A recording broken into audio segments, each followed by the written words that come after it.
பொறுப்புணர்வோடு சுட்டிக்காட்டியது, கவலையோடு சுட்டிக்காட்டியது. அதிமுக பாதுகாப்பாக இருக்க வேண்டும் என்கிற நல்லெண்ணத்தோடு சுட்டிக்காட்டியது. ஆனால் அதை அப்படியே திருப்பி விடுதலை சிறுத்தைகள் கட்சியை திமுக விழுங்கிவிடும் என்று முன்னாள் முதல்வர் எடப்பாடி பழனிசாமி அவர்கள் சொல்லியிருக்கிறார். அவருக்கு இப்படியெல்லாம் பேச வேண்டும் என்று யாரோ சொல்லித் தருகிறார்கள் என்றுதான் நான் கருதுகிறேன். அவராகவே இந்த கருத்தை சொல்லுவதாக என்னால் ஏற்க முடியவில்லை. அதிமுகவுக்கு எதிராக நான் பேசுவதாக அவர்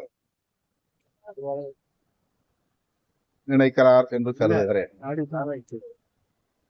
அதிமுக தொண்டர்கள் நான் எதற்காக சொல்கிறேன் என்பதை கட்டாயம் நன்கு உணர்வார்கள்.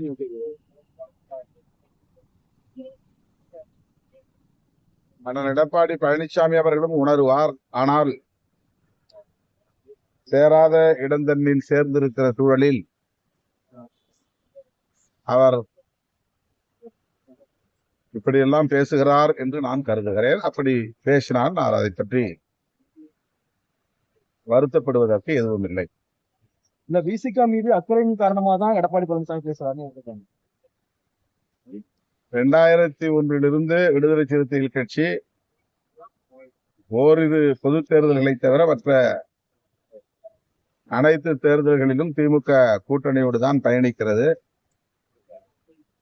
மெல்ல மெல்ல வளர்ச்சி அடைந்து இன்றைக்கு ஒரு மாநில கட்சியாக அங்கீகாரம் பெற்றிருக்கிறது.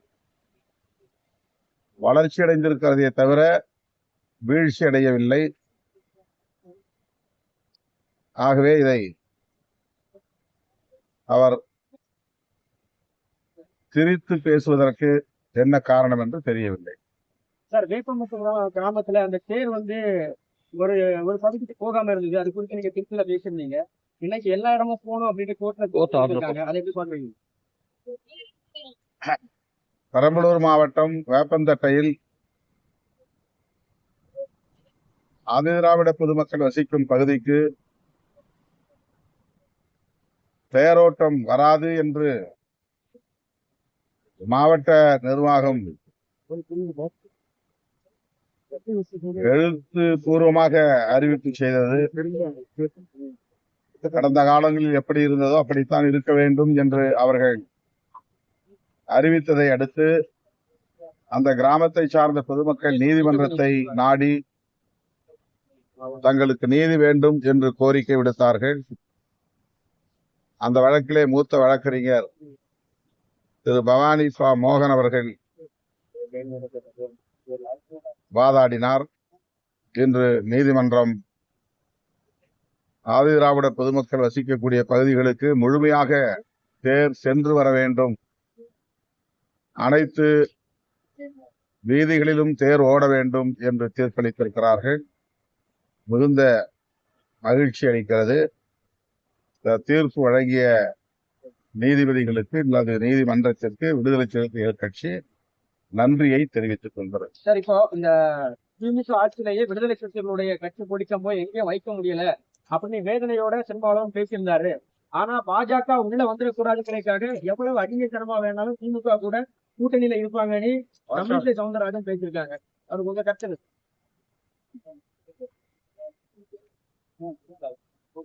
பாஜக தமிழ்நாட்டுக்குள்ளே காலூன்றி விடக்கூடாது என்று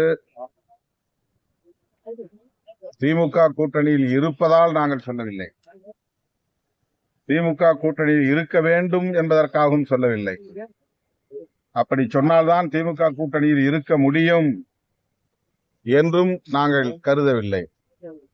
திமுக கூட்டணியில் இருந்தாலும் இல்லாவிட்டாலும் பாரதிய ஜனதாவின்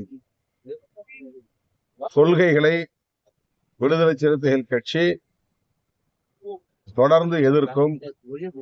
அவர்கள் சமூக நீதிக்கும் சமத்துவத்திற்கும் எதிரானவர்கள் என்பதால் சாதியின் பெயரால், மதத்தின் பெயரால் மக்களை பிளவுபடுத்தக்கூடிய அரசியலை, வெறுப்பு அரசியலை உயர்த்தி பிடிப்பதால் எதிர்க்கிறோம், தொடர்ந்து எதிர்ப்போம்.